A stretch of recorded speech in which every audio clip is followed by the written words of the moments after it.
everybody, I'm Helga from Helga's Home Cooking, and today I'm going to make you Tuna Noodle Casserole.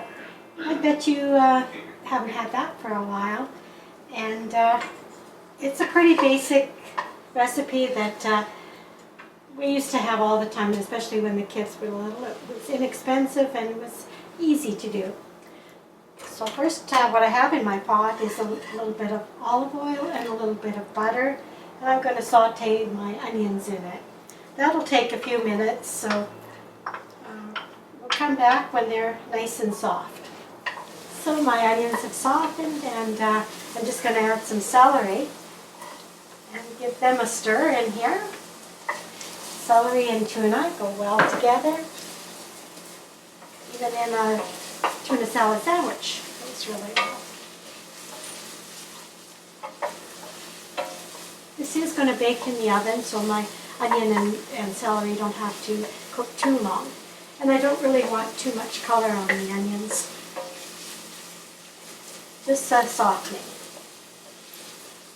And next I've got a bit of sun-dried tomato that I chopped up.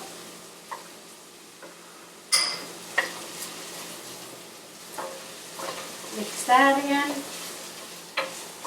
Because I put the oil and the butter in there, I've got a fair bit that I can put my flour in to make a bit of a roux and thicken everything up. So I'm just going to see how much of that flour I need.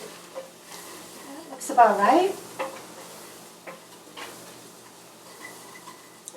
I'll cook the flour in so it doesn't taste floury or mealy and cooks out.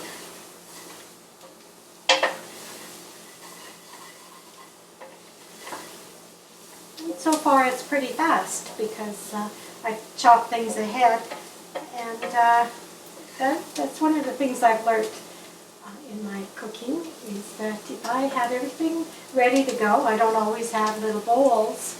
I usually have it on a board, and then I've got my bench scraper and I can just drop things in, but when I've got everything ready, that's the hard part, and then just cooking is fun. Okay, so that's good, and I'm going to add in my milk. Give that a good scrape. It'll thicken almost right away, but we do want it to come to a little bit of a boil so that we know that it's thick enough. And once it does that, we'll add the rest of our ingredients. Okay, so it's nice and bubbly and it's thickened nicely. I am going to enrich it a little bit with a little bit of cream. Not much, just a little bit. And then I'm going to toss in a little bit of finely minced microplaned garlic. That's how I usually do it.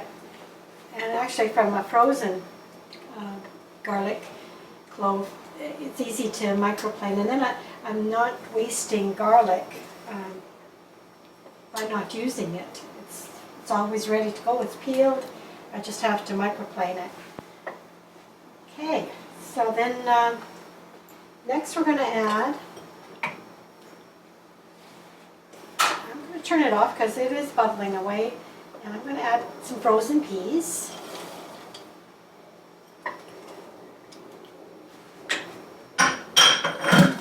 Some pre-cooked noodles. These are egg noodles. And I pre-cooked them and they're cold right now, so they'll just go in.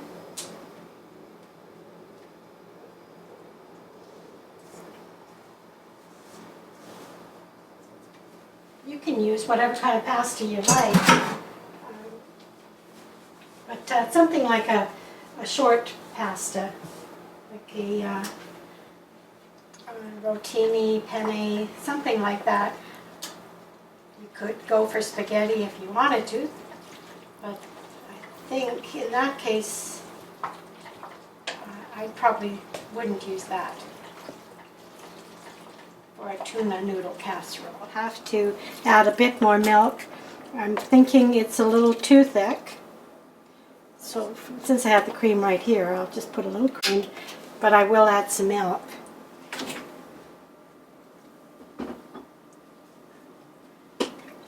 because I do like it saucy. Let's see how that looks. Yeah, that's better, much better. I'm going to add the tuna. I've got 1.5 tins of tuna. One didn't seem to be enough, so I put another half in. Trying not to break it up too much.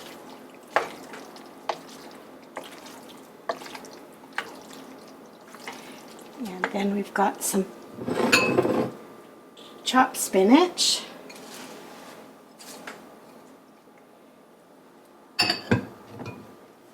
That a stir.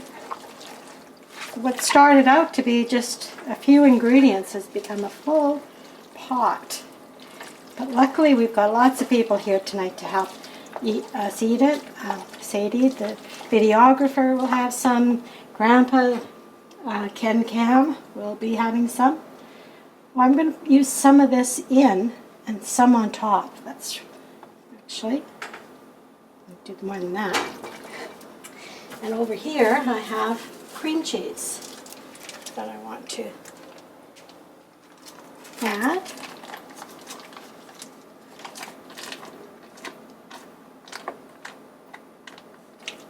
There we go.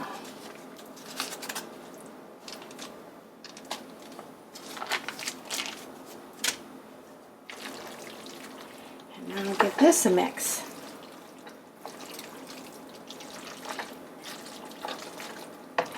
The heat has lowered down quite a bit, so it's not going to be as thick as what it looks right now. At least I hope not, because the spinach will release some water, the cream cheese will get creamy, and it'll be good.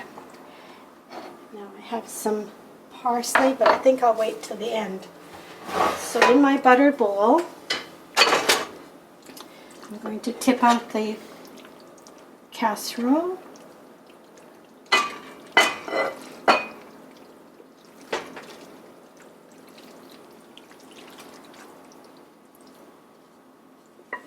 Get all of it out of here if I can.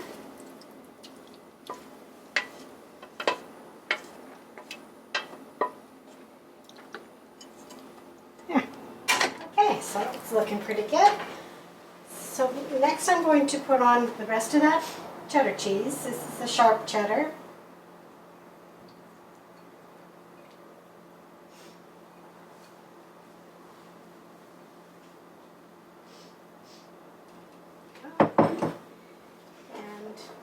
Some homemade breadcrumbs. It's always a great idea to save your hot dog buns and hamburger buns and just bits of bread that are really good, but not enough to make a sandwich or anything out of it. And just put it in the freezer. When you've got enough, take it out, put it in your food processor. I like to add a little bit of Parmesan cheese, a little bit of parsley, a little bit of sun-dried tomato into the whole thing, process it, and then I put it in the freezer, and I've got fresh breadcrumbs for chicken, for fish, for topping a casserole. Another great topper is those French's fried onion. That tastes pretty delicious in here. You maybe use them for your green bean casserole at Thanksgiving, but they're good on all kinds of dishes that you want to top them with something. And some parsley. With parsley, if I have too much parsley, I like to chop it up and put it in the freezer in little bags. And then I've got parsley for whenever I need it. And I'm not wasting that. Not wasting that. I'm just going to rinse my hand here because I'd like to put it in the oven. I'll give you a little peek of what it looks like now. If it was any fuller, I'd probably put a tray underneath it so it wouldn't bubble over, but I'm pretty sure it's going to be okay.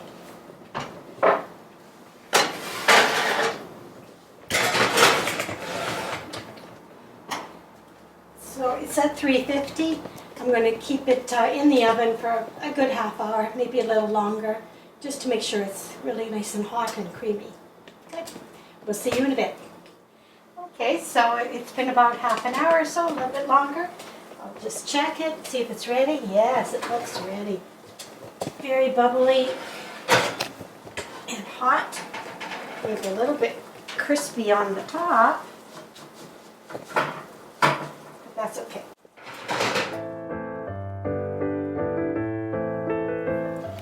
Okay, so it's ready for the taste test. Grandpa can, and it's really hot, so be careful. You might need a little blowing on it. Okay. There you go. It looks hot, piping hot. Here we go. Smells great. I haven't made it for a while, so it might remind you Take me right back. to when the kids were little. Let's see. Mmm, Good? it's so good. Good. Delicious. So thanks everybody, and we'll see you next time.